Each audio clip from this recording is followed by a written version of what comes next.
bad.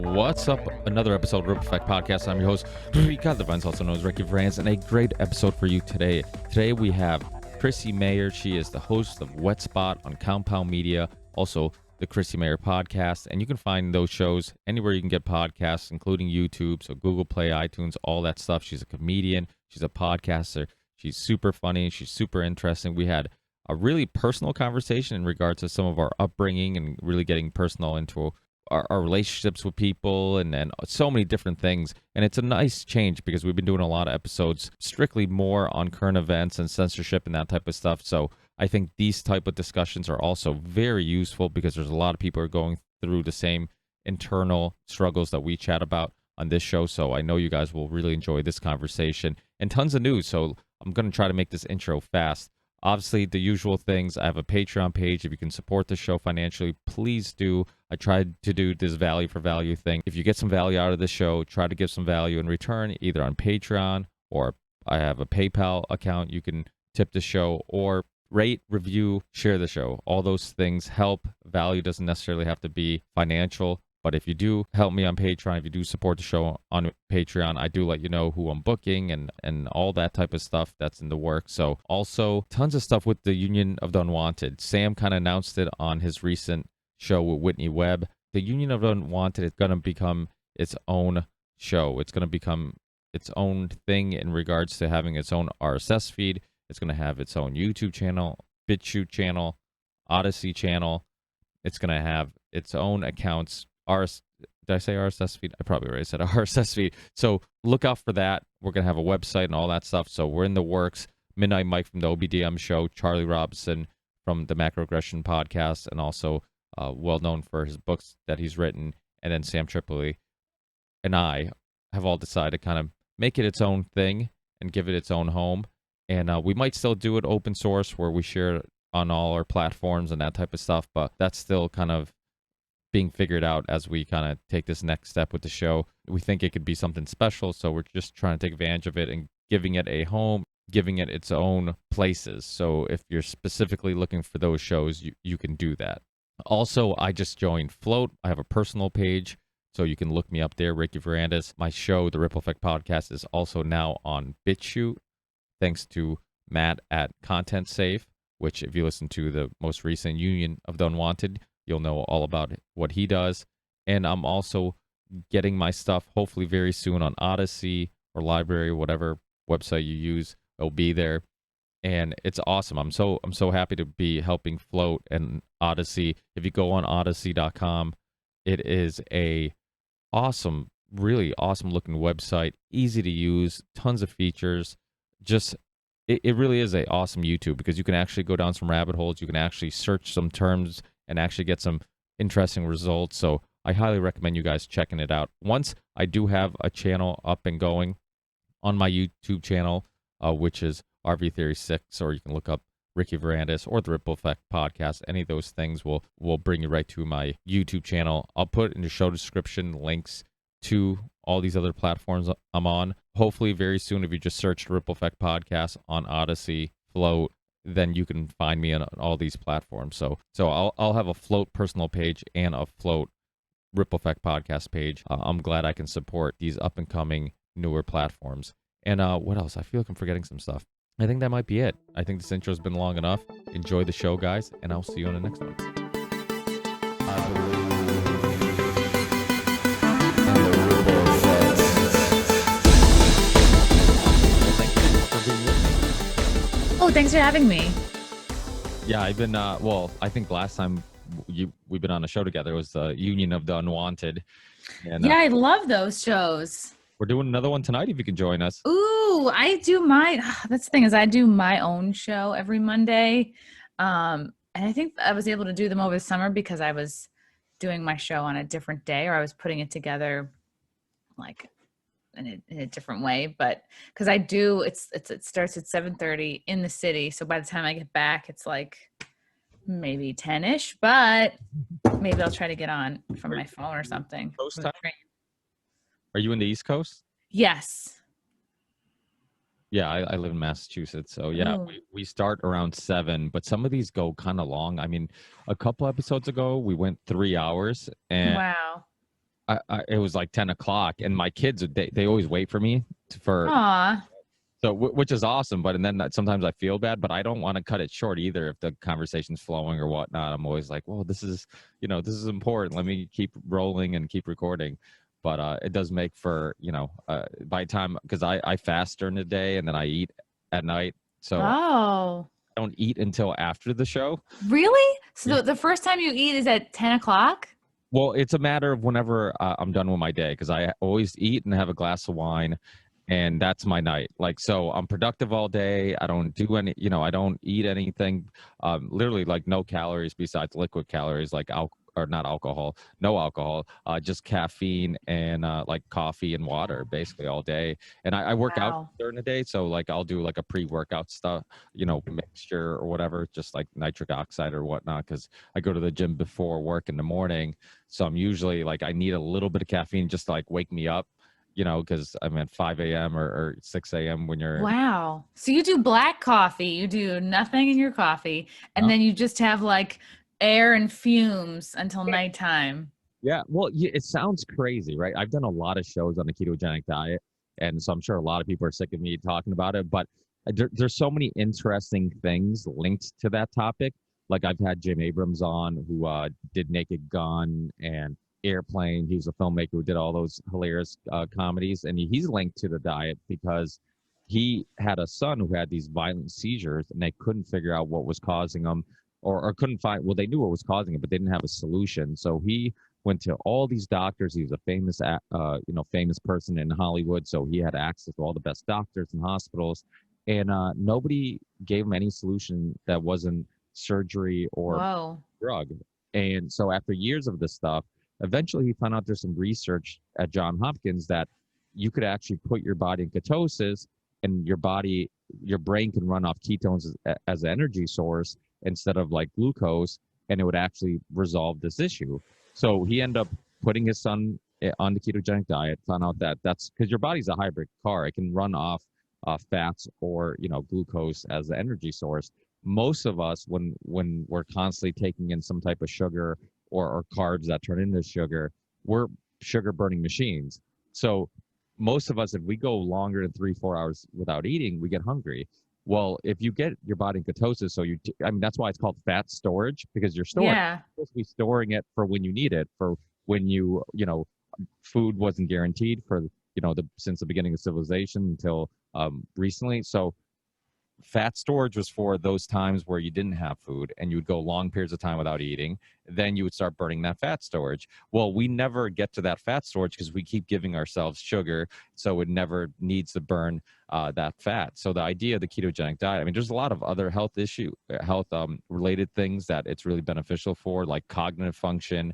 I mean, people, I sound like idiots sometimes on this podcast. I could just imagine if I wasn't fasting and doing ketosis, I would No, say, that's cool. I've done fasts. I've done like all sorts. I've done like the master cleanse for 22 days once, which is like you have nothing but this concoction of like lemon, I think it's like grade B maple syrup and cayenne pepper. Like you drink nothing but that stuff. And like that was an interesting process because I would just like, first you're like, oh, I'm so hungry, but like the mixture it's enough, I guess, sugar to keep your brain working, but it's supposed to be like a cleanse, right? And like, wash out all the stuff and like, because I guess most people have like a couple pounds of crap like stuck inside them. And well, you don't I think was about it, but your body actually uses resources to digestive food. And when the quality of our food, I mean, think about like, just read the ingredients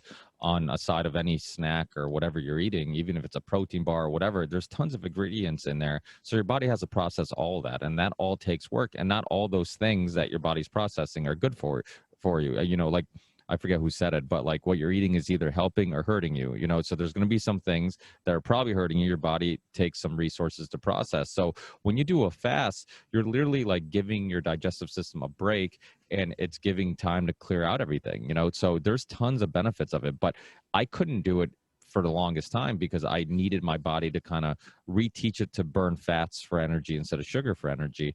And because I was one of those people where if I didn't eat before I went to go work out or play basketball or play soccer or do some type of physical activity, I would be like, oh my God, my blood sugar is low, I'm lightheaded and whatnot. And then now I can go all day without eating and just eat whenever, because I like to eat and have a glass of wine. So like once I'm ready to eat, like my body just shuts down. Like I'm you know, just always on the go all day. And then like now it's my time to relax. So anytime I eat, it's almost like I've taught my brain to be like, hey, you're relaxing now, right? So I can't just Aw.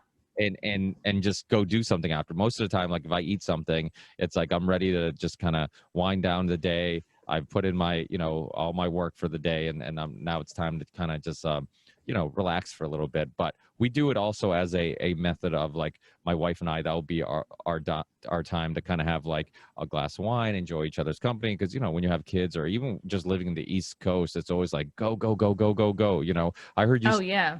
you know, on an interview, I don't know if it was on, you were interviewing somebody or you being interviewed about how, you know, you were thinking about, oh, that lockdown sucks, but having a couple of weeks off isn't the worst of things. And I think, especially in the East Coast, like initially, I think a lot of us got that.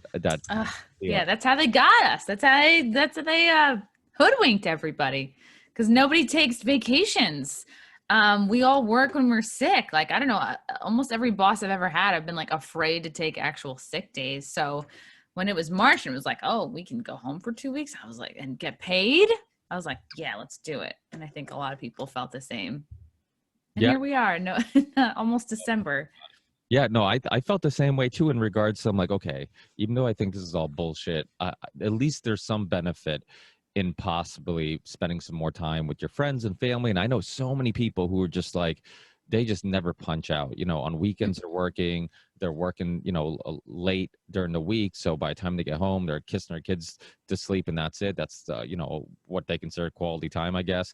And that's it. So I'm like, oh, you know, maybe we can use this to kind of hit reset. And at the time, I remember thinking of the term and not thinking of it in a negative way. Yeah. Like, oh, we can hit reset and we can kind of like rethink what's important in life. Like, you're going to spend more. I had friends of mine who text messaged me and they're like, oh, I'm so, you know, this has kind of been nice because I've been able to spend more time with the kids and this and that. And I'm like, well, what does that tell you? Maybe you have your priorities all fucked up, you know? Yeah.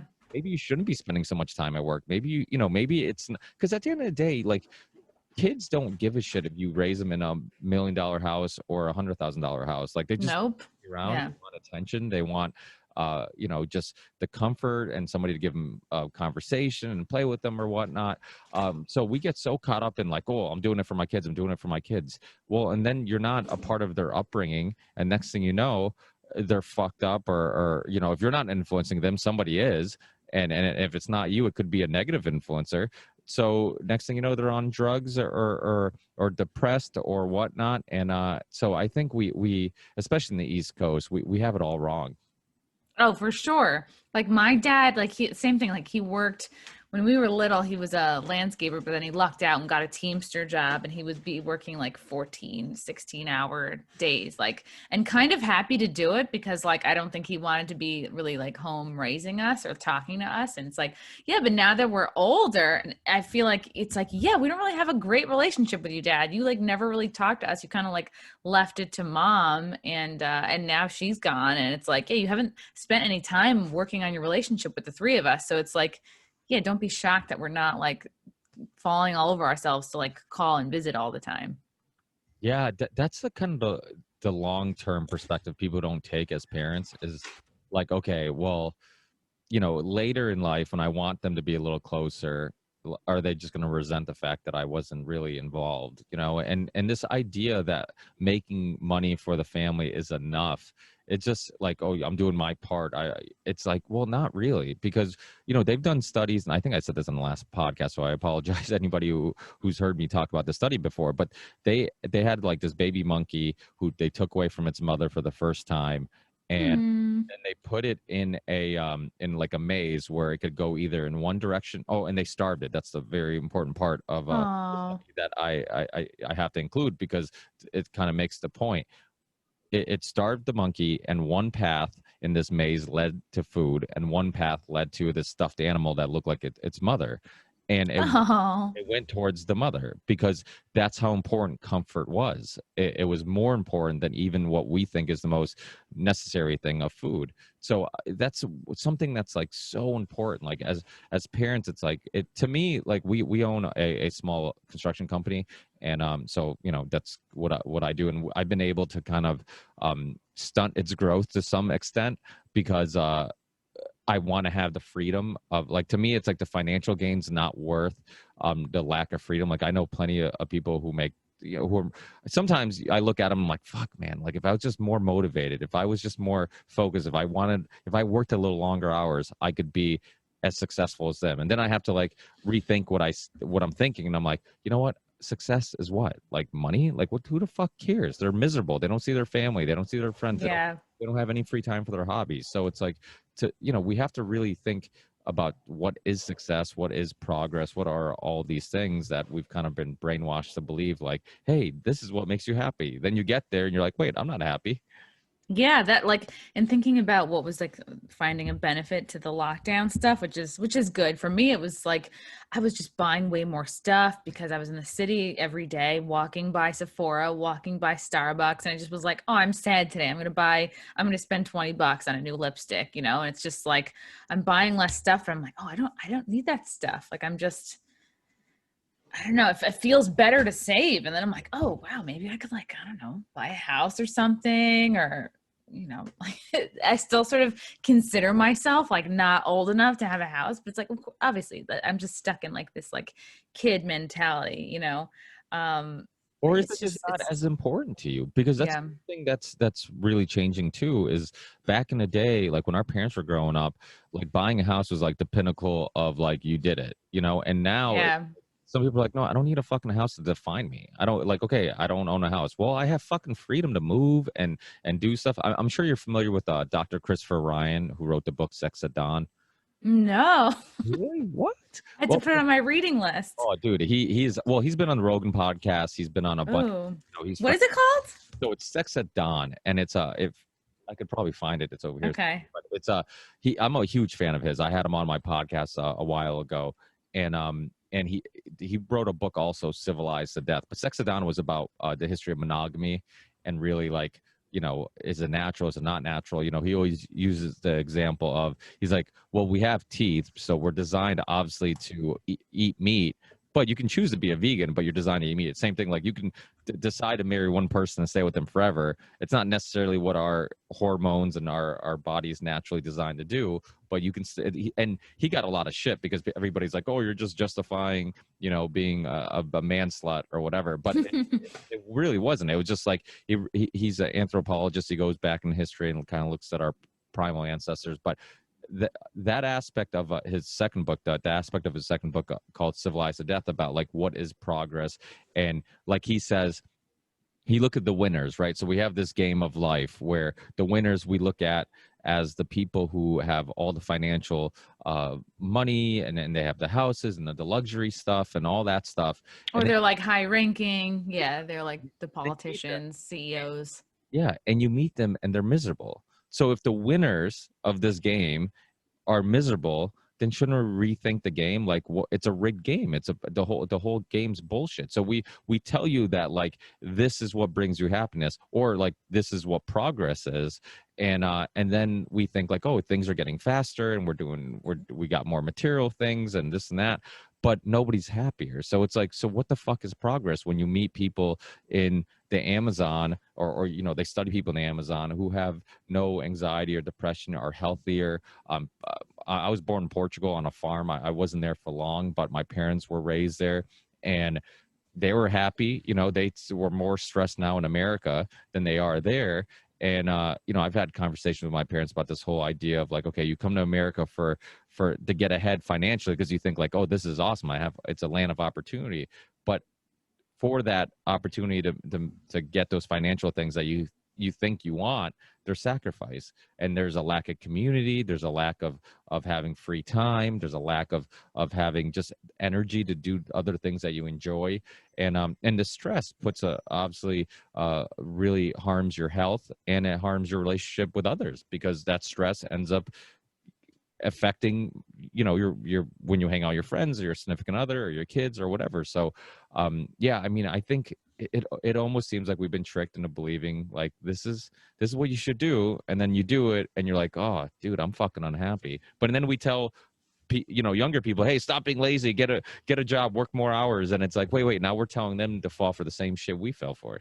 Oh yeah, like in college, and I've said this on my other podcast too, but my training in college was like, oh, like be a feminist, you don't need men, like be a boss bitch, like you don't need anybody, you know, work, hustle. And then I got into, you know, then I was always working a full-time job. Then I got into comedy. So I had like two full-time time jobs going for like years and years and years. And finally now it's like, oh shit, now all of a sudden I have to figure out if I want to have a kid like yesterday, you know what I mean? Before my body goes, no, we decided for you. And the answer is no, enjoy your cats, you know? So it's almost like, oh, like not like I felt tricked by life, but you know, I've been told for years like hustle and push and work and you don't need anybody. And like, okay, I dropped like the feminist bullshit thing once I realized like it wasn't for me. I was like, that's not the way to go through life, is like hating 50% of the people you encounter, and like it's not their fault, you know what I mean? Like, just it's better to take responsibility and just kind of like try to clear everything out and be like, okay, what do I really want? Am I focusing on the things that make me happy? But we're told, yeah, we have to work super hard and earn as much as we can, and it's crazy, and still be there for kids. Yeah, I remember Greg Giraldo. He was one of my favorite comedians, and I was very lucky to be able to meet him a few times at local comedy clubs in Connecticut. And I remember hearing the story about him being this awesome attorney, and how he was like, you know, an amazing attorney, and he hated his job. Like every day he went to work, he's like, I hate this job. And eventually he's like, fuck it, I'm going to be a comedian. And it's funny because like, think about it, like something that parents tell you all the time, oh, get a good job, be a lawyer, be a doctor. It's like being an attorney is like most dreams of parents. Like if your kid becomes an attorney. Oh yeah. Like they made it. Wow. Like so proud of you. Like you got the best job. You're a doctor or you're a lawyer or yeah. And he was completely unhappy, ended up being a stand-up comedian and being awesome at it. And I remember this Dave Attell story once about how Dave Attell said that he got in some legal problems, and he's like, hey, Greg, you know, they're on tour together, he's like, Greg, you know any good attorney? He's like, yeah, I'm a good attorney. And he's like really? And I guess like he like just went to court and like just tore it up. He's like, dude, this guy was awesome in what he did. And but it shows you like what good is it if you're not happy? You know, it's I think about, I have a daughter who's 4, I have a son who's 5, and I think about like how many parents, you know, when their daughter starts dating, you know, you'd be like, oh, I don't like that guy. And it might be because he's like a musician, and you'd be like, oh, you should date that guy because his family is wealthy, or, you know, or he's going to a good college or whatnot. But like, how many parents have made that mistake of pushing them in a direction of like, you know, date this guy because of financial reasons, and yet he ends up being abusive, either physically or verbally and mentally abusive. And the guy who maybe didn't have as good of a job would have been the person who would have loved and adored your child forever.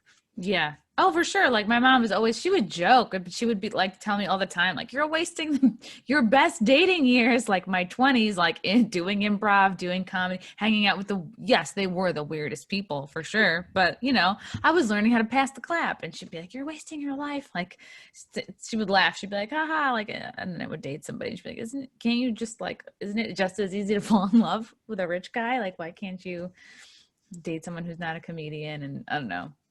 But she was saying that because like she and my dad struggled when they were first married. Like he was a landscaper. My mom didn't even get a job till I was in first grade. They had no health insurance. So it was like they were struggling. And I think that's all anybody can do is, you know, your parents don't know everything. They're just like, they have their limited experience and they think they're trying to help you do better than they did. That's it. And it's like the sooner you can realize like your parents are just people like with a limited set of skills and experiences, like it's kind of a weight off, you know. Oh, absolutely. When I became a parent, that's one thing I picked up real quickly was like this idea, this illusion that you have when you're a kid that your parents are all knowing and you look up to them like, oh, if they said it, it's because they know for a fact and I should listen to them and they're the adult.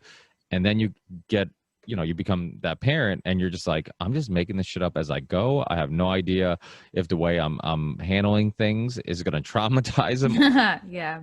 And I think that's in a lot of cases that's kind of a fear. It's like a lot of times you don't know how the child's taking it, like being too hard or not being hard enough. Like, there's some kids that you're harder on and it works out, and then there's other kids you're hard on them and it traumatizes them, and vice versa. There's kids that you give a little bit of freedom and they blossom, and then other kids you give a little bit of freedom and they end up in prison. So it's like, Yeah. how do I you think the number one thing, and I see my boyfriend do this with his son, he's like 9, is like their communication is so solid that even if your communication with your kid is good and they can tell you how they feel, like you'll be able to figure out like if you were too harsh on them, or if they're like afraid to tell you stuff, or if they're like, I grew up like I was super afraid of my dad because he just would like he fucking threw a chair at me once. He would like yell, scream, like he just was a scary dude. And like then everyone grew up, nobody was challenging him. We would all tiptoe around him, like, don't get him mad, like don't wake the bear. And then so now as an adult, I'm like, oh fuck it, no, I'm gonna call him an asshole, like when he's being an asshole. But like nobody in his life has ever done that. So it's like I am the first person to stand up to him, which is hard and like sucks for me. But if the communication was better, like everything would be easier. And now we have all these problems. He's like, oh, why don't people tell me stuff? It's like, you don't talk to us. You never talk to us. So I think that's key, is seeing somebody who's got like a great relationship with their kid. It's like, oh, they talk all the time. He's always asking him about his feelings. Yeah, it's funny. I have a similar relationship with my mother where she's always like, how come you don't talk to me about anything? I'm like, because I'm like, you judge everything and you don't want to listen. You just want to talk. You want me to tell you 2 things and then you're just going to critique it and tell me how I'm doing it wrong or how I should have done it this way or that way. She's borderline a crazy person sometimes, but so I've never had a very good relationship with my mother. And my father, he was just typical construction worker, similar to your landscaping a dad, where he worked long days, and then when he got home, it's like, leave him the fuck alone because he's tired. Oh yeah, let him drink his 6 beers, put his feet up, like yeah. I mean, it was the same thing. Like I never really got into organized sports till later in life because I was playing soccer when I was really young, because it's against my religion, being Portuguese, and not playing soccer at some point in my life. And when I played soccer, my mom would bring me to soccer, and my mom could care less about soccer. She just went there to gossip with the other moms. So nobody talked to me about like how or what I should do or how I played. So I lost interest in it. Oh man. And I didn't get into it till later in life. And like, so my son's 5 and he's killing it in soccer because we talk all the time about everything. We talk about how he played, what he could improve. I just sometimes just let him talk and be like, hey, how do you think you did? And just like you said, just something simple. Like you don't have to always have something profound to say to them, but just talk to them. And yeah, really listen to everything, not just what they're saying, what they're not saying. Do they look anxious? Like feel what's coming off of them, which is like easier for some people than others. And it's like interesting that your parents like took you to soccer, because I was really big into springboard diving. I started when I was 11, like lessons at 10, but like became obsessed at 11 and did it all through school, all through college, like got a small scholarship to my college. Like I was so good at it, but I never thought I was good enough because like my parents weren't like hanging up my trophies. They weren't like asking me about it at all. They weren't like, oh, what's your favorite dive? Or like,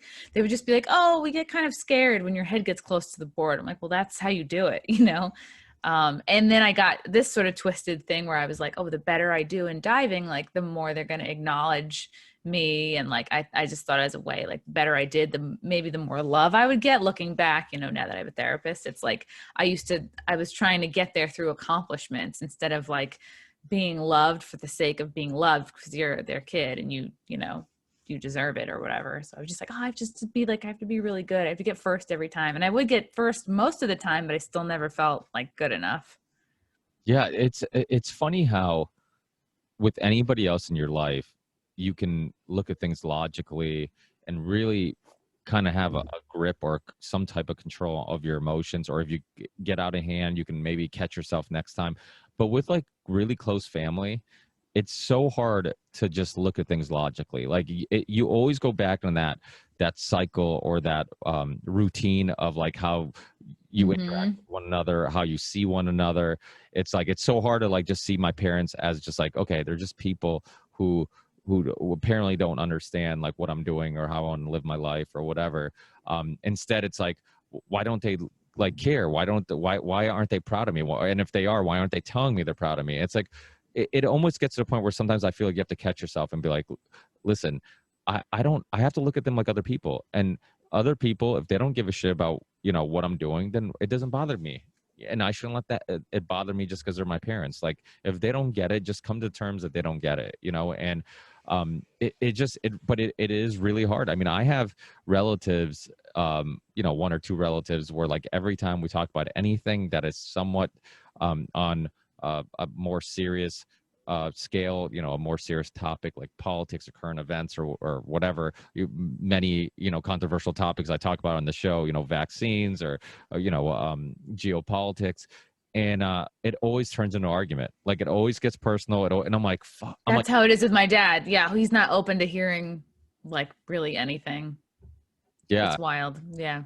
And do you try going at it from like all different avenues? Like, oh, let me approach it this way or that way. And it's still, no, he kind of, he's not, it's so funny. Growing up, all he said to me was be open-minded. Yet he's not, you know, like be open-minded in the way that he's open-minded. Like I grew up and he was like all about like Ross Perot, and he was like, fuck politics. It's a sham. And then I basically find out that he voted for Biden most recently, like to impress his like brand new fucking girlfriend. So I'm just like, oh, I don't like, I can't. And that would have been nice if I had, you know, had these kind of conversations.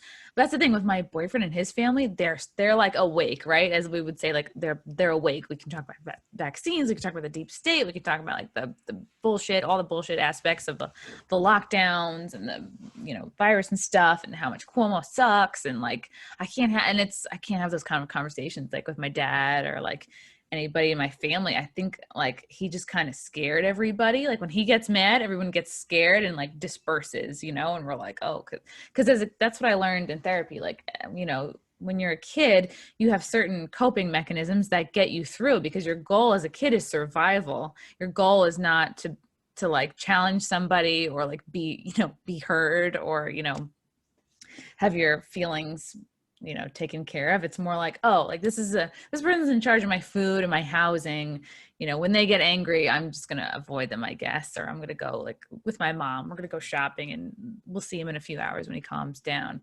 But like a lot of us, it takes a lot of work to break out of that pattern as an adult. That's why when we go home for the holidays, we get back in our patterns that we were in as kids. And like, for me, that's like totally excusing my dad's behavior. And, that's what everybody, me and my brother and sister were like, well, he's just a bad communicator.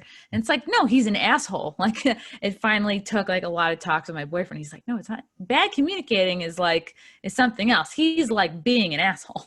And so it's kind of like, oh, wow. It's like these behaviors that we were excusing for decades. It's like, you just wake up suddenly and you're like, oh yeah, this is just called, if any other person were talking to me this way, I would walk away and never fuck with them again.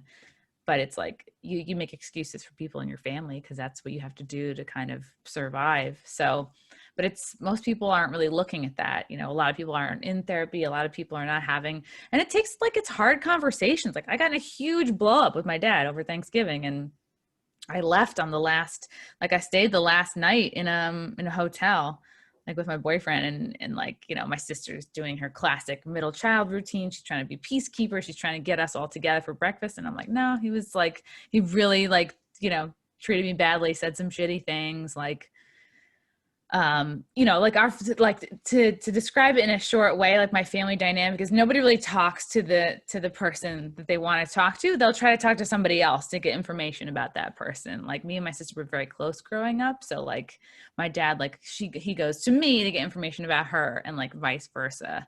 And you get so tired of that, because especially when there's shit going on that like really isn't any of your business, or they don't involve you in, it's like, and I think I just hit my limit on that this weekend, because it was like there was some other crazy shit going on, and I don't know, I'm not explaining it well, but I just was like, oh, enough of this dumb like dynamic that we've always done. And I'm not going to just say that you're a bad communicator. It's like, no, you're shitty.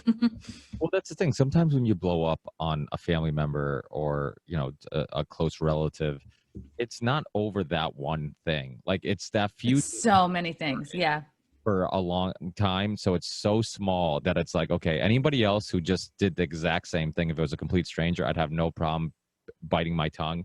But it's like, it's just like I'm so exhausted doing this over and over again. And then the worst part about that shit is the fact that even if you don't think you have any blame and that you didn't spark it, and you still feel bad about blowing up. Oh yeah. Yeah. And then it's like they might not even be stressing about it, and you're the one who feels like shit and have all this anxiety, and you feel like there's weight on your shoulders. Because I don't care what anybody says, it's way easier to just get along with everybody than it is to dislike somebody or have friction with somebody.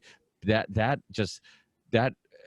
aspect of humans interacting when there's friction is just, it's awful, because when you know there's tension there and you're trying to ignore it or you're trying to avoid it, as you get older, you try to just filter out any of the negative people in your life. I try to have less interactions with people that I know that I butt heads with, and then more interactions with people I don't. And believe me, I'm always self-reflecting, and I think we always should, because I think it is easy to always blame the other person and then be like, okay, maybe I could have handled it differently, maybe I could have went at it differently. But honestly, I truly believe, and I know it from personal experiences, there's just some people you just, no matter what avenue you go down and which way you approach it, it's always going to lead to the same thing. The outcome's always going to be the same. I've done in my personal life where there's people that I'm like, maybe it's me, maybe it is me. They keep saying it's me, maybe it is me, and then I'm like, let me try to figure this shit out. Let me figure out how I can go about it. And then I find out that like I'm putting all this effort and trying to figure out. Yep. You're in their head, you're thinking what they're thinking, like, how do I help them get them to where I need to be? What could I have said? Because I know what their issues are. Like, this is my whole life. Yeah. Like, I know this person has XYZ triggers. So how do I, not the worst part is push these buttons? Yeah. Push those buttons. That's the thing that pisses me off. Is like, sometimes, it's like, okay, there's certain triggers that it's just like, yeah, I've been called, like, we'll have a discussion about whatever, and I've been called a anti-vaxxer, I've been called a conspiracy theorist, Alex Jones lover. I mean, so many ridiculous things. Not very creative insults, by the way. It's like, yeah, you know what else was a conspiracy theory? Epstein, and his pedo island. It's like anytime somebody's like, oh, conspiracy theory, I'm like, everything that's true was a conspiracy theory at one point. Like any kind of bombshell story. Yeah, you're absolutely right. I mean, child trafficking, the COVID lockdown not being necessary, or it being, literally 9 months ago, if you brought up that this virus was no more than a bad flu, people were like, what the fuck are you talking about? Yeah. More people are killed by cars, by smoking, by cancer every year. And there's not this like, oh, we got to shut the whole economy down until we figure out cancer. We're shutting the whole economy down until we figure out how people aren't going to get murdered by cars. Like, absolutely. And now today we can all just openly say 99% of people will be fine, and it's not a conspiracy theory, where people were getting like ripped off YouTube nine months ago for saying this stuff, and now it's just openly acceptable. It's acceptable because it was such bullshit that now there's so much evidence of it that you can't deny it. But it's just like people were being called conspiracy theorists and all. So it's, and there's certain words that, people know, like that trigger. It's like, if somebody wants to debate or argue or even just discuss and challenge my ideas on anything, I'm open to it. I love doing that. I had you had him on your show too. I've had Roger Stone on my show quite a few times, and Oh my God, he's cool. He's a cool dude. The best part of my interview with him was when we were just talking about pizza for like 10 minutes. Like I was like, I can't believe I'm just like shooting the shit about types of crusts, with like the Roger Stone. But he was a cool guy. I was like a little intimidated for sure, but I was like, oh my God, he's talking to me. He's doing my podcast. Why? He's actually. I had him on some years ago when he came out with his LBJ, the case against LBJ, the JFK assassination book, and then I had him on again with about his Clinton book, and one of the times he was on, he had some IT issues, some video issues, and we just end up like bullshitting while he was figuring those things out. And super nice. And everybody I've talked to that have met him, same thing. Like they're like, he's super pleasant. You might not agree with all his views, you might not agree with all his tactics, but he is a very pleasant person. And like he says, like politics isn't beanbag. It's a dirty game. So he's a politician or he's a political consultant. That means he has to play the dirty game in that dirty manner to get ahead. So I know there's a lot of issues with Roger Stone, but one thing I always give him a lot of credit for is that he's willing to go on a lot of different shows. He's to take questions. I just had him on the Union Unwanted, the last episode, and oh wow, a bunch of people didn't know he was coming on. That's cool. Yeah, and I had some people on there who were trying to, take it as an opportunity to kind of grill Roger Stone because they might have never talked to him or had the opportunity to talk to him, and he handled it well, and then just a couple of weeks before that, I had Greg Palast on, who's like super lefty, always on Democracy Now!, wrote a book about how Trump stole 2020 election and all this stuff, and so it's like, I'm open. I know that, and similar to yourself, I've listened to a lot of your shows, and you're willing to talk to anybody and everybody, and it's not. It doesn't mean it's because they agree with you or you have things in common. Sometimes it's just because you're exploring each other's just life experiences and whatnot. And I enjoy doing that. So a lot of times when I look at these like family issues, I'm like, dude, I got hours and hours of conversation practice. I can handle a conversation and quite well. And I have a lot of people on that I don't agree with, but I like having those discussions because it forces me to kind of reflect on where I stand and why I stand there. Because when somebody challenges your opinions and your perspectives, that whole process of having to explain it sometimes is a good time to kind of work it out and see if like I really thought this out or not. So like I always tell people, it's a journey. Like podcast isn't just a journey for the listeners. It's usually a journey also for the participants, the interviewer and people, everybody who's involved is going on this journey of like challenging ideas and discovering new ideas and kind of figuring that all out. Yeah. And we always say like, oh, the left, the super lefties, they have themselves in their cozy little echo chamber. They're never getting challenged. They're in la la land. It's like, well, I have to keep in mind, like, I don't do that for myself. I don't even want to say on the other side. I don't even consider myself like I'm on the right or I'm on the far right or whatever. But it's like, I never want to, get myself in a place where I'm not talking to people with different opinions and being challenged. So, and I think it also looks good if you have a podcast and like, oh, you're having people from all over the political spectrum, all types of people on, because that's the thing. It's like, you got to be able to talk to anybody. And it's so funny because I feel it's like podcasting is so freeing for me because I know like nobody in my family is a fan of what I do or listens to my stuff. Like I could go off. I probably will, like maybe on the show that I do at Compound Media. I'm actually going to go tape it after this one. I'll probably go off about my Thanksgiving situation. And it's like, I don't even care because it's like nobody listens to my shit, and which is sad to hear that. You're like, oh, nobody in my family like listens to your podcast. But no, it's great. It's like, that's why I got into stand-up. I would get on stage and I'd be like, oh, I feel more comfortable in front of this room full of strangers speaking my truth, like venting in a way that's funny, right? Of course, because then it's just like therapy for me in front of a crowd. Like I felt more comfortable doing that than I actually did like sitting down and, maybe talking to my dad, which is like hard and scary and he's not going to listen and he'll be shitty probably. So it's easier just like, oh, wow, if I can make a room full of people laugh about my pain and then I feel a little bit better and like, this is who I can be honest in front of. think a lot of people feel that way. It's like, oh, this is your family. It's like you've got your crusty dynamics in place, and it's harder to, because it's like for me, it's like, oh, I don't want to hurt their feelings. I can't be totally honest because I don't want to hurt this person's feelings, or they're not ready to handle it, or whatever. It's like kid gloves. My boyfriend calls it Mayor mittens, like, because it's my last name. It's like, oh, treating everybody with Mayor mittens, which means like you're not really being honest. You're just like caring about their feelings more, instead of like, because the thing is, the more honest you are, you're actually letting the person get to know you. And I think that's what I do. I just sort of, I'm like, all right, well, you kind of stay on a surfacey level when you're not opening yourself up. Isn't that one of the reasons people like Trump, right? And Ross Perot, you talked about your dad and Ross Perot, or Ron Paul, or Bernie Sanders, is a lot of these guys, it's like they're not the perfect politicians, but there's something refreshing about just kind of feeling It's like real. Yeah, like who they are. Like I'm like, I might not agree with them, but I know who they are. I know where they stand.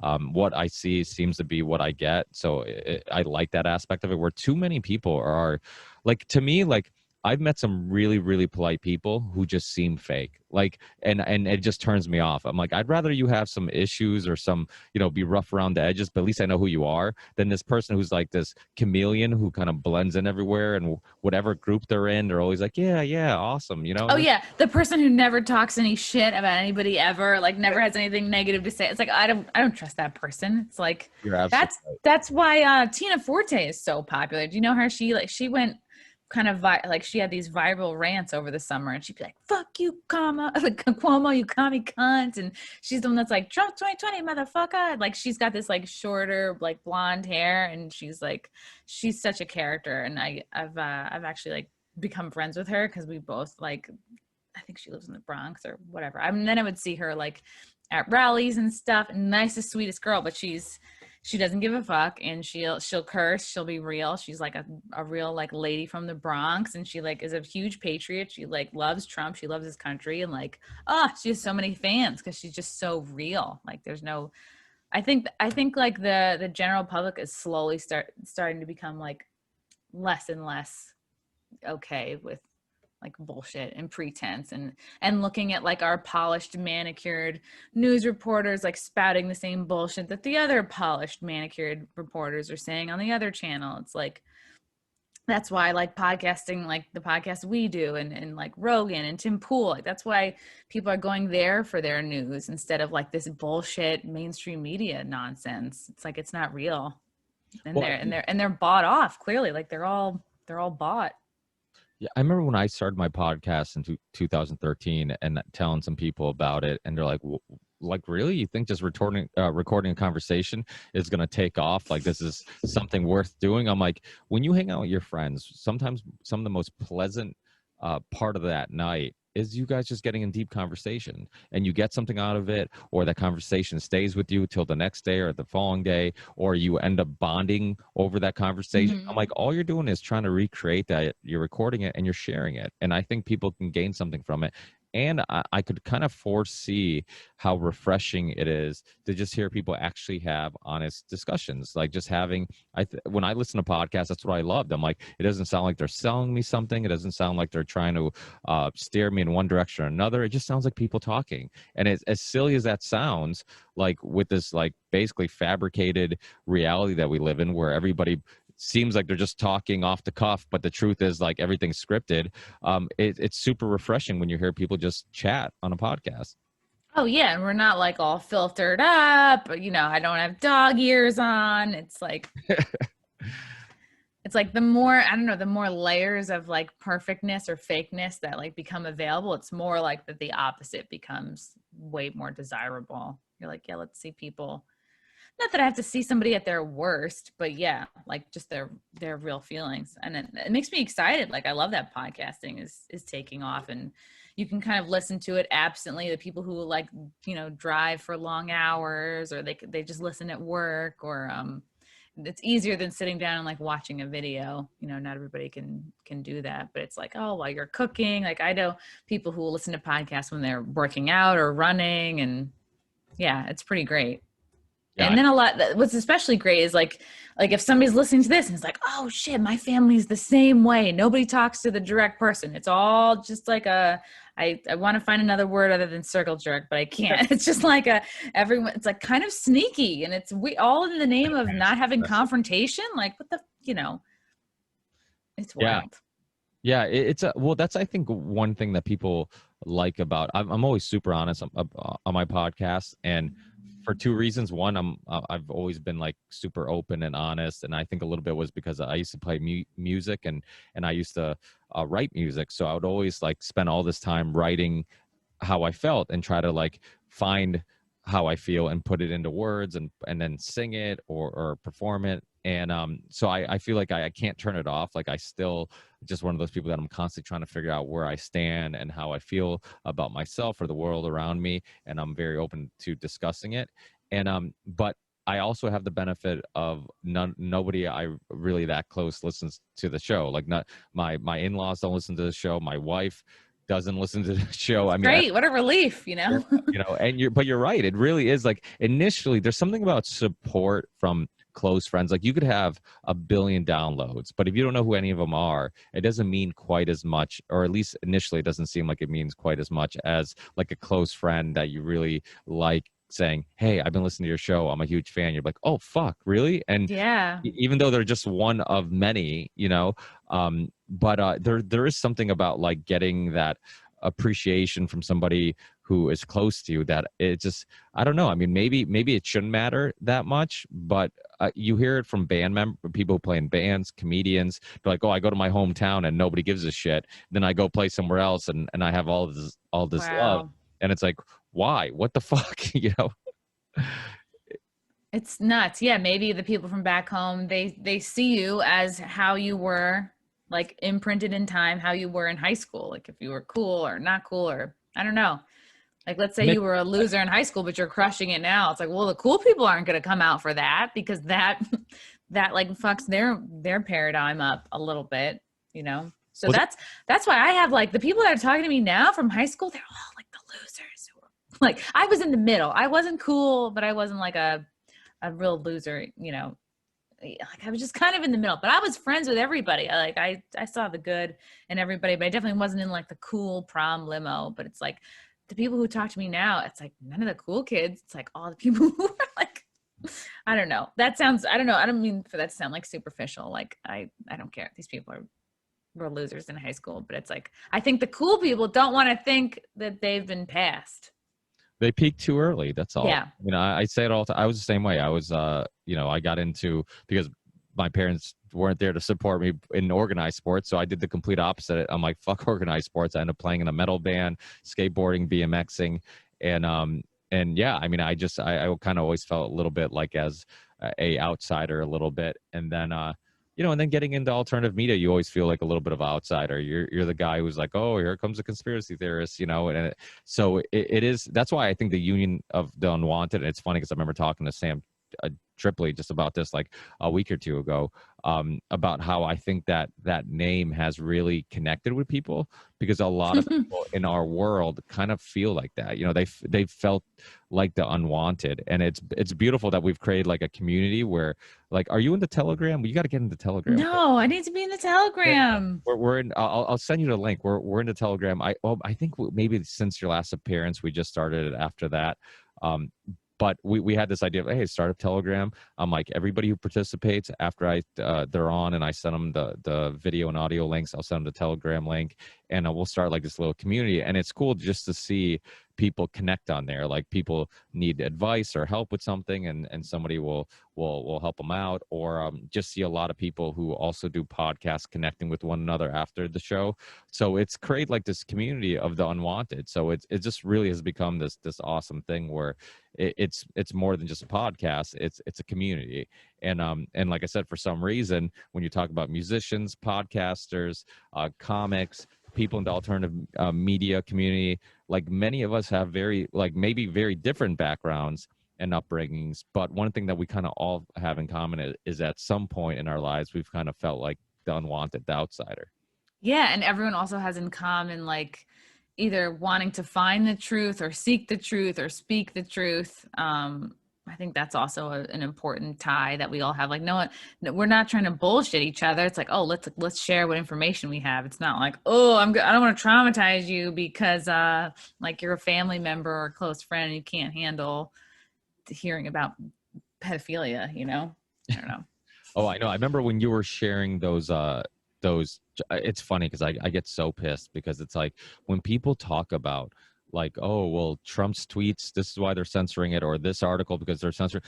I'm like, and I bring you up all the time. I'm like, you do realize Chrissie was sharing legit child porn Twitter accounts, and like that just breaks every rule and regulation and guideline Twitter has. And yet, why is it priority one? Why is your priority, let me censor, or put a little note on Trump's tweet when he says this election was a fraud or whatever it may be, or the Hunter Biden stuff. It's like this is something that we could all agree on. It's not political. It's not left. It's not right. Like everybody can agree this should be priority one. Like get this type of shit off your platform. Yeah. How should an account like that like be able to exist for a full 24 hours? And like, I don't know if I even did it the best, most correct way. And I just was like, this profile, we got to report this motherfucker. I was like, this is fucking gross. And it's like, I used to think like, oh, you're not going to be able to see, you mentioned people mention like, oh,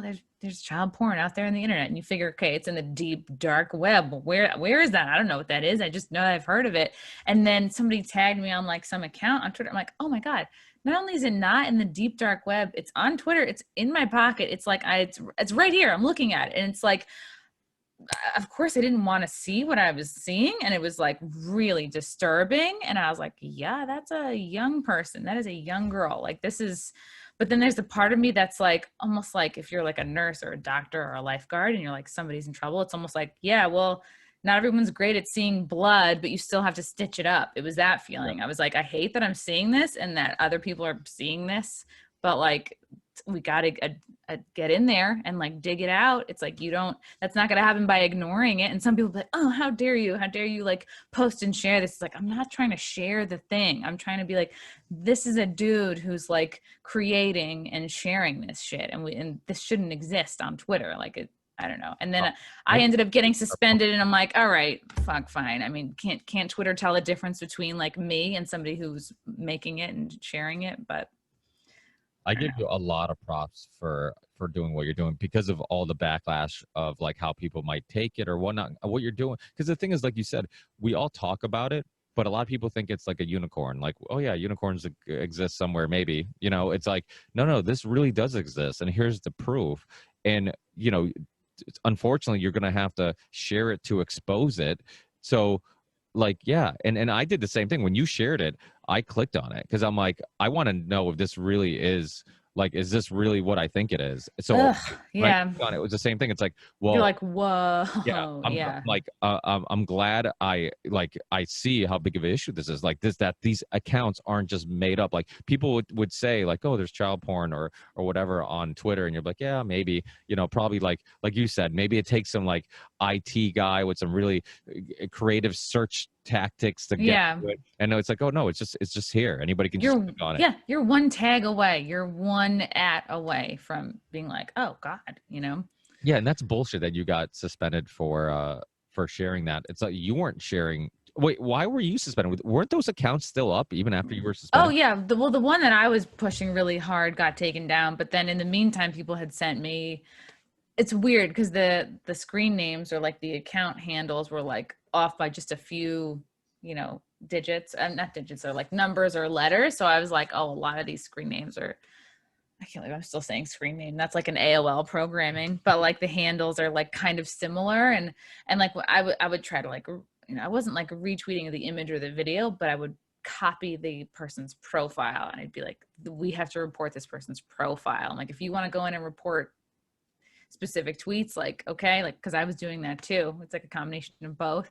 So like, I can understand that maybe to an idiot, it looked like I was sharing it, but it's like, you shouldn't have to jump through so many hoops. Twitter shouldn't make it so difficult to like report these accounts.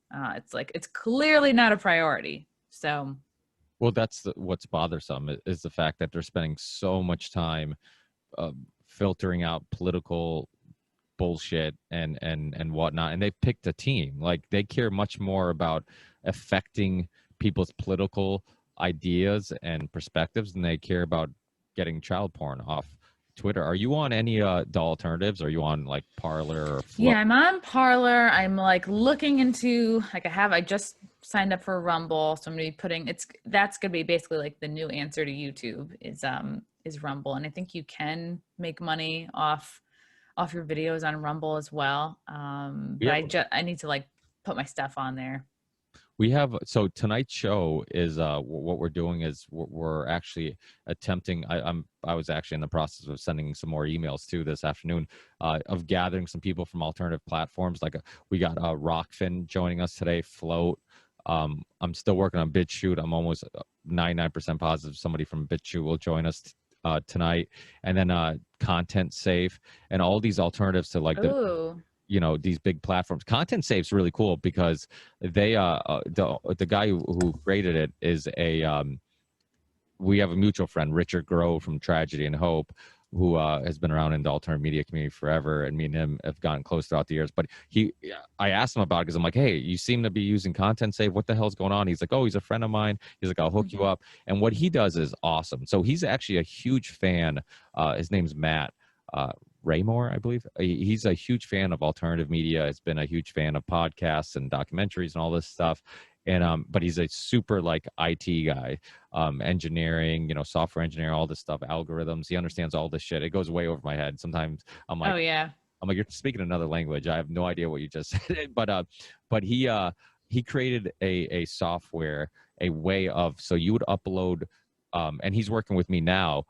Where hopefully this week this podcast will be available on BitChute and Float and all the other alternatives, where you can upload onto one platform and then he'll do the work of sending that video to all the other platforms.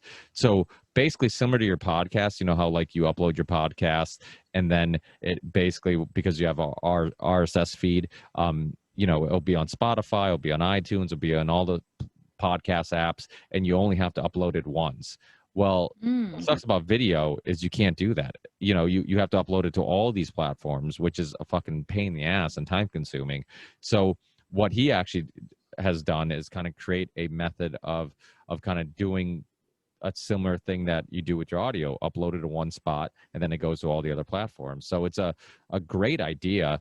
And so, once I've kind of started talking to him, I'm like, what, we need to revisit censorship and these alternative platforms, because since we kind of did a Union of Unwanted on censorship, a lot more people have been banned, a lot more people have been kicked off, and a lot more people are open to finally investing some time and effort to go to these alternatives. So like Float is one, another alternative, like I said, BitChute, Rockfin, like Jimmy Dore's over there, Jason Burmis, Sam Tripoli it's where he has his spiritual podcast Zero, and a bunch of people are going over there. It's kind of like a video alternative also. What's that one called?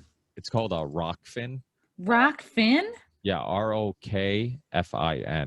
Oh. Yeah, and they're really savvy with just monetizing. Like the guy who started it, I think was it Jamie? Maybe it was one of the guys will be joining us tonight, because Sam was actually helping him recruit some people, and I remember he reached out to me or whatever, and I'm like, honestly, I care so much about these conversations. I'm like, I don't want to put anything behind a paywall or whatnot. I want it to be everywhere. So I need to find a way of either doing a second show or a third show or whatever it may be, exclusively for their platform, or maybe just do, I don't know, multiple shows a week and put one of them on Rockfin, another one everywhere. But I just I'm so bad at monetizing. I'm like that artist who just like, I just want to do my art. I don't care, but they are people who are on there, like Whitney Webb's on there. Oh, cool. Ryan from Last American Vagabond. Quite a few people that I'm a fan of are on there, and they all have like nothing but positive experiences there. And so it's just cool to see, like, YouTube's super convenient. Every phone has the app. Every TV has the app already on it. It's everything works together. It's easy. It's seamless. But now that like the censorship has gotten so over the top, it's gotten to the point where it's kind of, it's kind of forced people to be like, listen, fuck YouTube, because I can't even find anything interesting anymore on YouTube.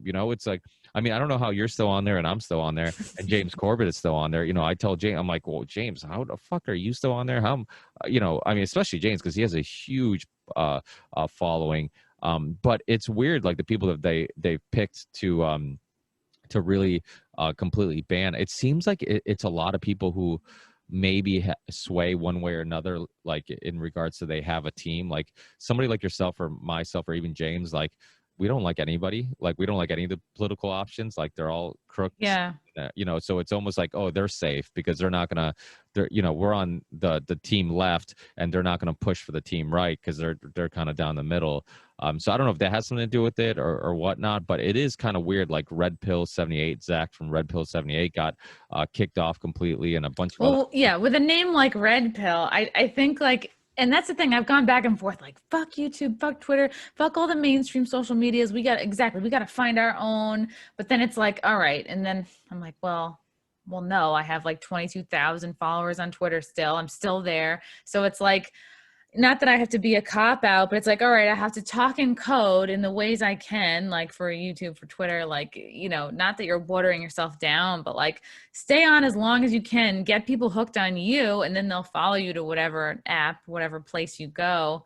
It's just like I guess it's like, you don't want to spend all day uploading to 10 different sites, but it may feel that way for a while. I think it's like the point is like, get your voice out there, get your message out there, cast the widest net that you can. So it's like, for me, I am holding on to like Twitter, YouTube. I'm there till they kick me off. And I think why I've lasted so long on YouTube is like, I'm not just talking about conspiracy theories and with conspiracy theorists. It's like, I'll interview comedians. I've interviewed porn stars. I interviewed Gary Sheffield Jr. So it's like, I think I'm keeping my people kind of pretty mixed up, and I'm either not big enough to like be a threat, or I'm not like hitting the same, like dangerous notes over and over again to make me like a target, but who knows? Yeah, that might be a part of it, because it's similar to my show. I have musicians on, I have comedians on, I have a little bit of everything on. Anybody that I find interesting, similar to yourself. So it may be that's what's helping, but I'm happy to see. I'm like you also in regards to like, as long as I'm on Twitter, as long as I'm on YouTube, I'm going to keep using them as a tool to get more people exposed to my work. So it's like, yeah, I don't like the way the platforms censor and how they treat certain people, but if that means maybe one or two more people might run into my podcast and listen to it and be a long time listener, why the fuck not? Why not use it while it's there? We speak a lot about like just people who are seeking truth and this community. I like hearing people's stories on their journey to it. Like, have you always been somebody who went against the grain and was looking for answers, or was this more recent? Or when do you feel like you I guess for lack of a better term, became woke? Like specifically like woke in terms of, I'm blaming it really squarely on Sam Tripoli, because I was a fan of his podcast, and then I went to LA in March, and I was like, I just felt drawn to him and his podcast, and I was like, I really want to do your podcast. He's like, well, what conspiracy theories are you into? I'm like, for sure, aliens. Like, we could definitely talk about aliens. Like, they obviously exist.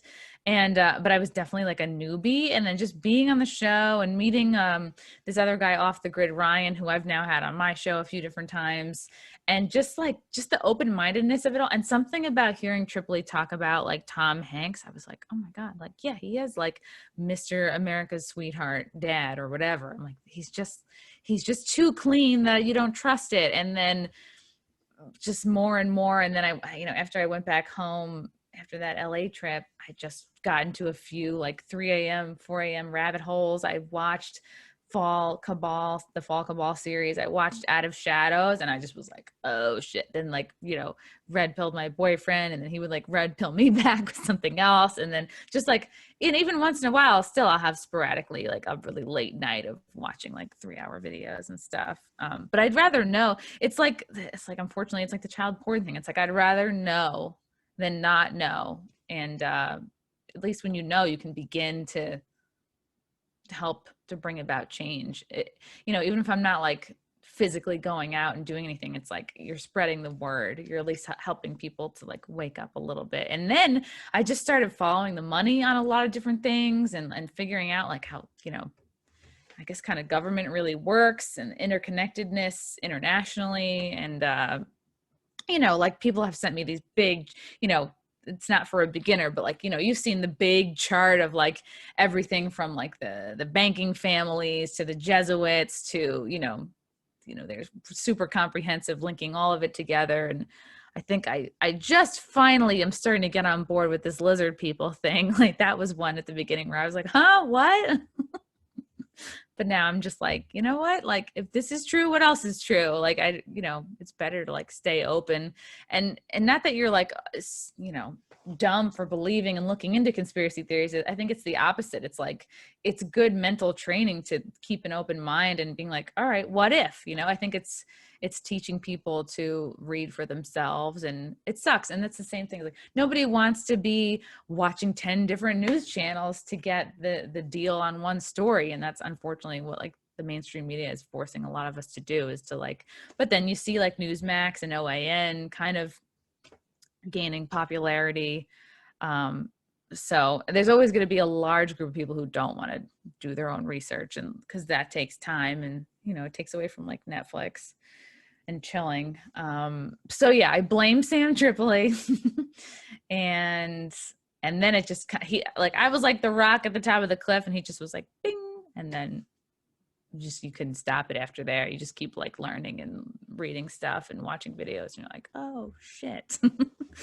Like Agenda 21 and the UN and the globalists and then people are like, you starting to sound like Alex Jones. It's like I wasn't even watching Alex Jones, but now I'm starting to like get into more of his stuff and I'm like, oh, he's been talking about this stuff that's happening now for years and years.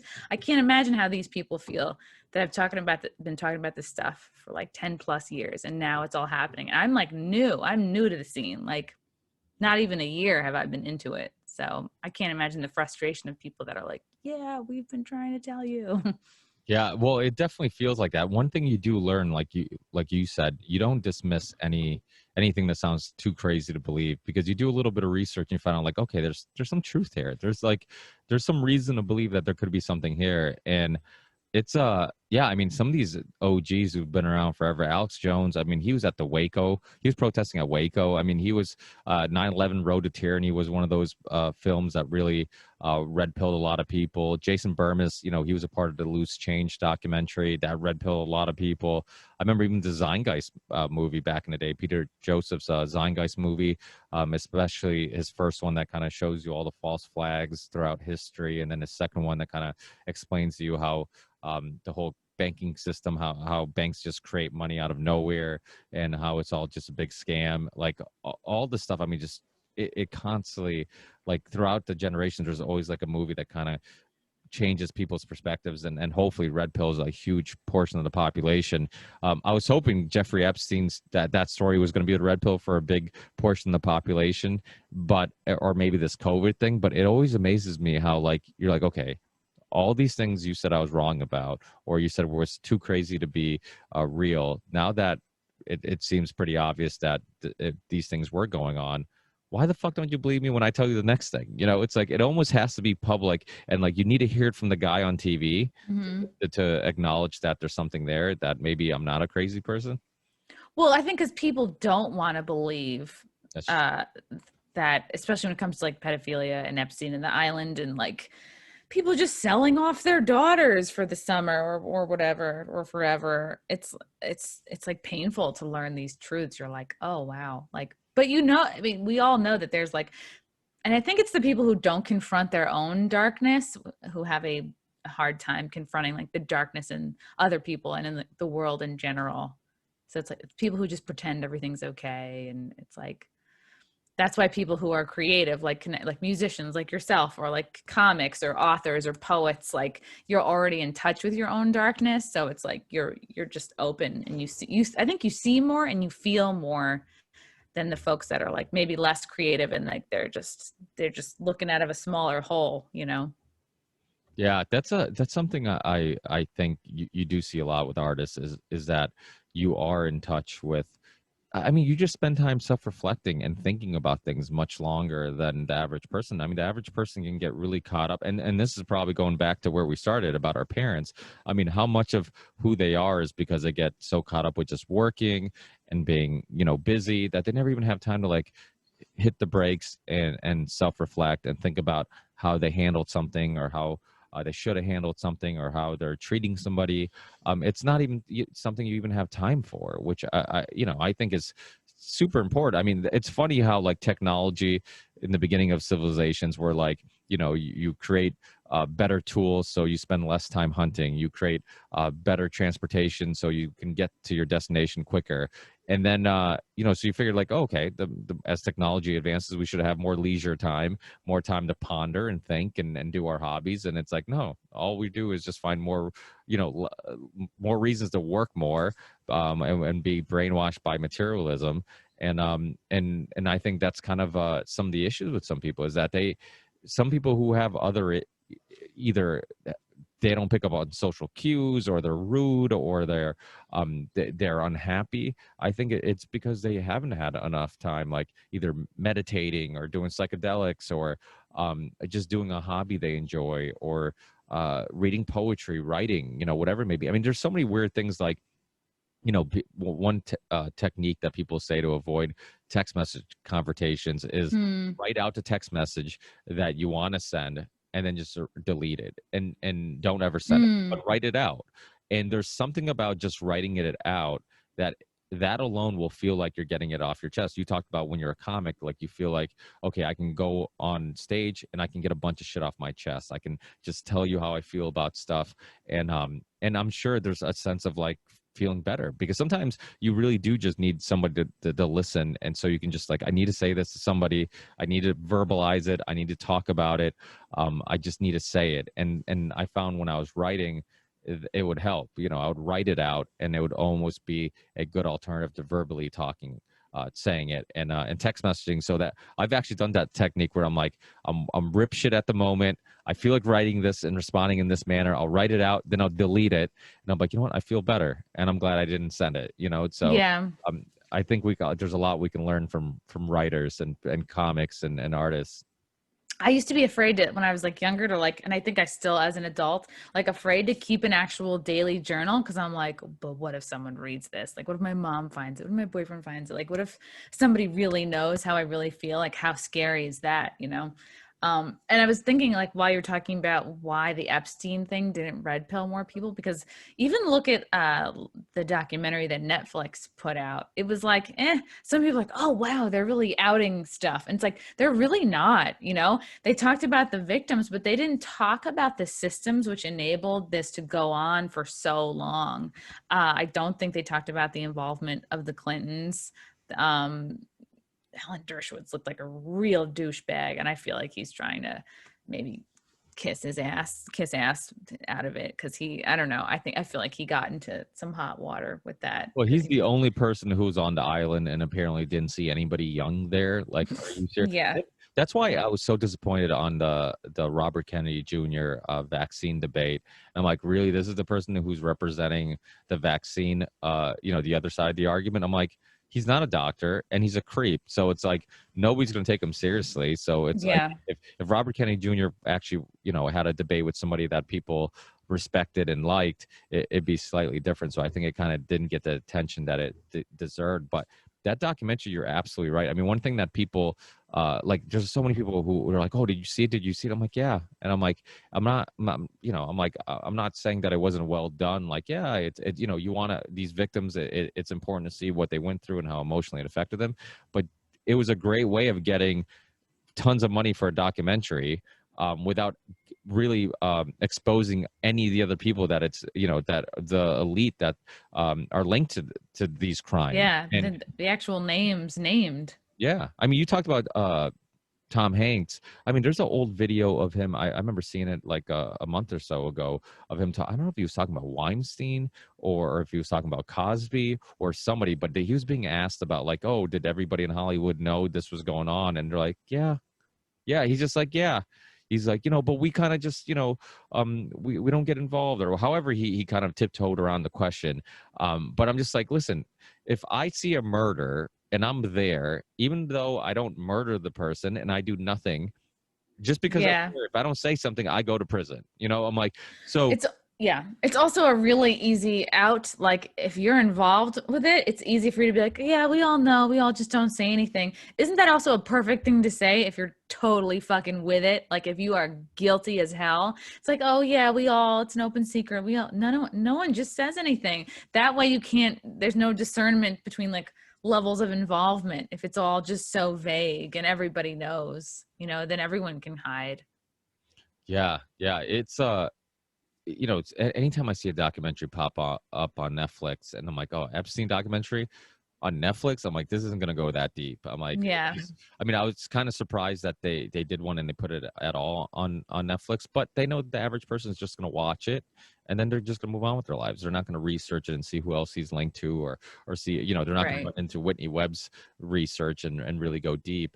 So it's that story was just one of those stories that it's like a lot of people should be like, holy shit, like he's linked to scientists, Hollywood, politics, Harvard. Yeah. Harvard. I mean, Bill Gates, who lied about knowing him and Mm-hmm. all this stuff. I mean, there's some good things that have come out of lockdown in regards to things like vaccines and Bill Gates being linked to eugenics and depopulation and all this stuff. Like, people are much more open to the discussion, I feel like, than they were 9 months ago. Like, if you said that Bill Gates was this evil person, and they'd be like, yeah, okay, whatever, and now I think people are starting to be like, okay, there is something fucking creepy about this guy saying, hey, there's too many people in the world, but also I want to give everybody a vaccine to make them healthier. Like, Yeah, and it's weird because I was talking to I actually did an episode with Dr. Drew recently, who I was so thrilled, and I asked him about Bill Gates, and he's like, "Yeah, I don't understand why people don't like Bill Gates. He's just trying to help people." And I was like looking at him, and I'm like,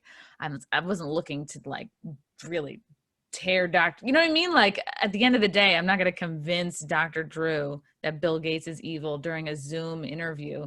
I just was like, the fact that there was no even curiosity, like the fact that I was like, oh, wow. All right. It's just, I just don't think he just has, we can't both acknowledge that he's got way too much power for a Microsoft guy. Like, it's not weird that he would do a left turn into vaccines. Like, he just wants to help people. We really believe that. And I was like, yeah, didn't he have like a mess of vaccines that went wrong in Africa and India? He's like, oh no, that was a like a rumor. Like, I just was like, oh, okay. I guess we're not in the same page. I don't know. That felt like, because he was going with me on a lot of stuff. He was like, yeah, there should be no sheltering place. The lockdown is all bullshit. I was like, oh yeah, me and Dr. Drew, we're cool. Like, we get each other. And then Bill Gates, that was like a hard stop. So, well, I remember I actually listened to that interview you did with him, and I was curious because I know he was one of those people that went like really hard in the paint in regards to the media is overblowing this, but yeah. He has links to Fauci because they did work together during the AIDS epidemic, and then and there's a lot of issues with that, but he was still outspoken about it and talking about the media and all this stuff. So and then I'm like, I wonder if they got to him and they shut him up. And then when I heard him on your show, I'm like, no, he's still saying the same stuff. He's talking about how the lockdown wasn't necessary, and yeah, he's still seems like he's on the same page. And then I remember that part where you brought up Bill Gates, and I'm like, we lost him apparently here. And I'm like, why? right. I was like, I was like, where is the same intellectual curiosity? Like, it cuts off when it came to him. And I was like, well, who knows? like, Because Bill Gates is like the modern day Rockefeller in regards to he has tentacles everywhere. He might be linked to him. maybe he's got a tentacle up there. Yeah. Somewhere up there. Yeah. Because if you haven't watched it, I highly recommend. I'll send you the link to James Corbett's 4-part documentary on Bill Gates. And I remember having Corbett on and talking about. I'm like, dude, there was stuff in that documentary I've been into the Bill Gates thing for a while. I'm like, I had no idea. He's like, me either. He's like, I didn't even know how deep he went in regards to like just the media and big pharma and so many different stories and different organizations that he's linked to. It's insane. Like he almost has influence over everybody. And so you can see why he gets these interviews on TV and news stations giving medical advice. I'm like, you're not Oh my Dr. God. Gates. I was looking at, like, not to cut you off, but I was looking at my podcast the other day. I think it was the iTunes store. And I was looking at just, what are their, like, podcasts that they recommend. So Bill Gates is doing a podcast with Rashida Jones. Did you see this? I was like, No. what the hot fuck is going on? Well, Yeah, what Hillary was it? Clinton has one too. Ugh, everyone I'm has like, one. and Yeah. the worst part is you know that show, Stuff They Don't Want You to Know? Yes. So I used to love that show back in the day. They used to do like mostly way before they did podcasts. They used to do short videos on YouTube, and they're awesome. They're short little videos that would go into like conspiracy theories and whatnot. And I remember having the guest on Ben Bolin on years ago. Oh yeah, Bill Gates and Rashida Jones ask And they have 4 the stars. big questions. I love these reviews because the reviews, like, a lot of them are like a lot of 1-star reviews. I don't know if you can tell, but the 1-star reviews are going, and I left one too. I'm like, oh, great podcast if you love propaganda. So we represent in the reviews. Stuff They Don't Want You to Know. They did a vaccine podcast not so long ago, and I'm like, what the fuck? I'm like, you guys go deep into so many topics, and it was so obvious that they were like just kind of pushing the narrative, the mainstream narrative. And then all of a sudden, like, I hear a podcast, or I'm listening to one of their podcasts, and there's an ad before the podcast for Hillary Clinton's podcast. I'm like, what the fuck is going on here? I'm like, people have to be really careful on who these podcasters are, YouTubers, and where they're getting their money from. And because, I mean, first of all, you can't make it any more obvious. If you have a advertisement for a Hillary Clinton podcast, I'm done listening to you. Like, there's no way you're going to be down the middle, or you're going to expose anybody who's paying your salary. So it's right.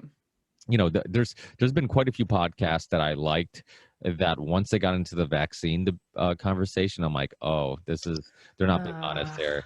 And I feel like it's kind of a reflection of how powerful big pharma is, that it's like the topic that you can't touch. Like you can talk about a lot of different shit, but it's like, no, you can't talk about that. I mean, look at what they did to Mickey Willis in the Plandemic documentary. I mean, the Plandemic documentary got pulled. I had Mickey Willis on. We talked for 3 hours, and I watched it. Yeah, it was great. Yeah, thank you. And I mean, when you hear about like just the lengths they went to just take down his stuff, it's like, if there's not anything there, like, then why the fuck are you like? Why are the you fuss? such extreme? And why are you letting child porn on Twitter? And yet you guys are all coming together. Why don't you guys all come together and take down fucking child porn instead of taking down a documentary with a doctor who actually did work for the CDC and does have a resume and does know Dr. Fauci, stating her opinion? Why don't you guys come together and take down the child porn? Like, is more dangerous than the child porn? Like, you obviously can come together and for one effort. Like, there's plenty of other causes that you could come together for. It's so frustrating. People don't see through that. When people were like sending me debunking articles, I'm like, the video just went viral. I'm like, you think somebody researched everything Dr. Judy Mikovits said and already researched it? With an open mind, looked at all these sources, and then wrote an article about it and published it. I'm like, no. I'm like, this is just quickly put online, and then Google will force feed you the article by making sure it's the first thing that pops up. So then you just immediately think, oh, I don't is Plandemic real, or is Plandemic anything? It's like the extent to which YouTube has all the search terms by the balls. It's like they even have misspellings of searches redirected to where they want them to go. Yeah, I've heard people say that. They're like, oh, you'll try to be creative and you'll use like a 0 instead of a O, and then next thing you know, like they figure it out, and then they're censoring that. I'm like, what we need to do is just not play their game and go somewhere else. But like you said, like, as long as you can be there, then I'm going to be there. But I'm okay with like eventually moving on and giving support to some other platform. And the more they do this, the more likely another platform is going to blow up and people are going to go there. Because there's a lot of people like us who are like, hey, you know what? I've been doing research for a long time. Back in the day, I could go on YouTube and find some interesting shit. Now I can't find anything. Like I can't. Wow. You could search the exact documentary that you remember watching years ago, and it won't come up. It won't exist. So Oh it's yeah, now it's like this other movie called Out of the Shadows, which is like you can't find Out of Shadows anymore. You have to like really dig and or have like a specific link. Like you can't just, it's not enough to just like YouTube search or Google search. It's like you got to know somebody. yeah, it seems like that. But thank you so much for being with me, Chrissy. For people listening who want to connect with you or want to get your podcasts, I know they're available everywhere, but I'm assuming you also have a website and you have a YouTube channel, all that stuff. Oh yeah, all the stuff. My one-on-one podcast is called the Chrissie Mayr podcast, and that's on iTunes, YouTube, Spotify, SoundCloud. So audio versions only, and then YouTube is the whole like video and audio thing. And I have a show on Compound Media on Mondays called The Wet Spot, or it's like sex, dating, relationship, like panel advice show. I'll have porn stars on, comedians on. That one's like more light and fluffy. And I've got a Patreon. I'm on Rumble and Parlor and all the social media things at Chrissie Mayr, ChrissieMayr.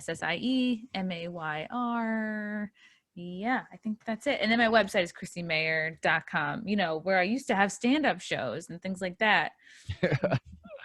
Hopefully that will come back eventually. Eventually. Open his own comedy club in Texas. So Oh yeah, that's good. It's gonna be great. I believe that will happen. yeah, definitely.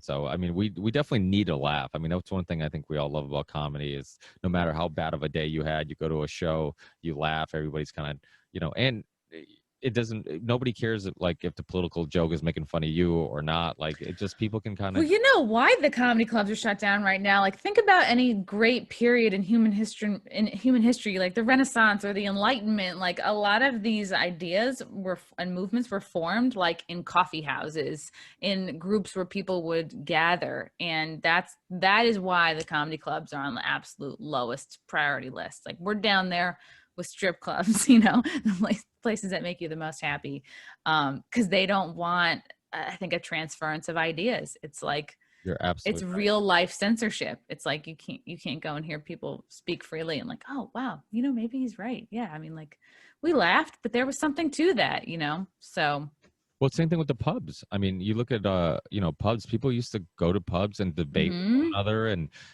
you know, people joke around about how like the Constitution was debated and argued at pubs and over drinking, and so you figure you keep the restaurants open where you're isolated to your own table. You aren't supposed to talk to any other tables. You wear a mask to your table, so it's a muzzle. You don't talk to anybody. But drinking, that's when you talk to literally whoever's in the bathroom, you know. Exactly. You go to the bar. You take a seat at the bar. Whoever's sitting next to you, are you going to pop up? You know, a conversation's going to pop up, and you're going to be chatting. You're going to be sharing ideas. And so many people during this whole lockdown, I found myself just like sparking casual conversation little by little. I'm like, hey, this doesn't make any sense, huh? I'm like, this is kind of bullshit, huh? Like, how does this make sense? Where's the science behind this? And people are like, yeah, you're kind of right. And it's the other day on the flight back from Florida, because I was visiting my dad and whatever for Thanksgiving, they're like this was JetBlue over the loudspeaker. They're like, if you know, blah, blah, blah, you have to wear a mask even if you fall asleep and you don't have a mask on. We're gonna wake you up to put your mask on. Oh, did I lose it? And you could hear everybody laughing. And then the girl next to me, we're both like, yeah, well, what about social distancing? We're not talking about that. And it's like, yeah, it's fucking impossible. You're on a plane. Meanwhile, none of these airlines are doing 50% sales on their flights. You know, they're not like 50% capacity. That's what I meant. They're not like every other row. It's like, no, they want to make their money. But that blew me away. We're going to wake you up to put your stupid mask on. I was like, well, isn't that hilarious that you can't go to a game in a giant stadium where you can see each other apart, and many of them outside, right? You have no roof or whatever, but yeah, you can all be just a clusterfuck of people for 3 hours sitting next to people, and then right in front of you, right behind you. It's like, You're telling me the ventilation in this airplane is not as good as the great outdoors? Like, Exactly. Yeah. yeah, Well, that's why I think that this, I mean, science has a agenda, and it was amazing that like the science came out that like, oh, apparently it's actually safe to fly, and it's less likely to go, I'm like, this how shit is so, convenient. Yeah. yeah, exactly. How convenient. Like this shit is so contagious that during the height of the lockdown, everybody is isolated in their own house. Every town looked like a ghost town. This shit was still spreading like wildfire. And yet, with people sitting next to each other in a plane for hours, it doesn't spread. I'm like, you're Yeah. fucking nuts. Like, I should have had taken pictures and video when I was in the airports, like for going back and forth from Thanksgiving. And you see mainstream media, oh, travelers stay home, travelers stay home. No, the fuck they didn't. The airports were still like not as packed as they could be, but plenty of people still traveling. Like, come on, man. Like, my dad and I had a fucked up relationship, but like I still made the effort to go see him. You know what I mean? Like I'm not going to use that as like a cop out. You know, it's like I have a really small family. It's like, I'm still going to go. I'm going to make the effort. And people were not holding back. It's not like, Grand Central Terminal in the city, that's kind of like a ghost town, but these planes were all full. Like the airports were full, like very busy. So it's bullshit. It's like when you really like get out into the world, it's like there's enough people that I think are wising up that does give me hope. So, yeah, we'll yeah, see. I kind of agree. I'd like to have my fingers crossed. I'm starting to see a lot of new podcasts popping up. I've been like asked to be on a lot of podcasts and been interviewed on a lot of podcasts, and a lot of these up and coming podcasts, these hosts that I'm talking to, I'm like, dude, this dude's gonna be like, I think they're gonna do well. Like they're open minded, they're kind of pushing interesting conversations. So all these new shows that are popping up, I'm really a big fan of it, and I'm glad that they're doing it. It's funny how we talked about like red pilling people. There's a cool new podcast called Deborah Gets Red Pilled. Oh, I've heard of that. Yeah, and I think they're actually joining us tonight for the Oh, Union of Unwanted. cool. But you should go on the show. It's awesome because what Deborah is, this guy Adam's mother-in-law, and he's like super libertarian, like listens to all our shows and a huge big fan. And then his mother-in-law is like CNN watching. Oh, no. A lot CNN of work to do. Dude, Yeah. it's a lot of work. So, but she's super polite and super open-minded. So she'll just like they do this podcast with guests. I've been on there. Charlie's been on there. Charlie Robinson, and I think Monica Perez from the Propaganda Report was just on there. And you just talk to her for hours and try to like get through to her. And it's just like, it really is like they're documenting this process of trying to get through to somebody who's been brainwashed their whole life. That's so great because the haters or the non-believers can listen. Oh, Deborah's asking the kind of questions that I would ask, Yeah. So, It's a great concept. Like just the whole idea of it is just pretty cool. And I think it hasn't been done before because it's probably impossible to find somebody who's willing to say, hey, I'm going to go on a show and where people are going to convince me I'm wrong. And yeah. So And that's the thing, as long as you're open and polite, that's all it takes. But it's amazing how few people actually have that, Yeah. Well, thank you so much, Chrissy. Yeah. If you can make it tonight, then we're streaming from 7 p.m. to all right. I don't know, whenever people stop talking, I guess. Send me the thing. I don't know if you did already. And then I also would love to have you on my podcast, and maybe we'll have a slightly different conversation. Yeah. Well, yeah. Let me know. I'd love to be on. So All right, cool. we'll reconnect. I'll make sure to add you to the Zoom the guest list for the Zoom link. So if you can make it to hop in, like I tell everybody, like jump in anytime you can. If you can't stay for long, leave, no big deal. But we're gonna have some people from these alternative software companies and That's platforms. great. So we're gonna try to brainstorm. I think it's going to be beneficial for everybody, content creator, because they get to ask them some questions, and then the alternative platforms because they get to get some feedback on what we like or don't like, or what we're looking for and would like. So hopefully it's a beneficial conversation for everybody. But yeah, if you can pop in for, even if it's just for a couple minutes, great. If not, then definitely we'll keep you in the loop for the next one. Yeah, sounds good. Thanks, Ricky. Awesome. Thanks, Chrissy. All right, I'll talk to you soon. See ya. Thank you. Bye.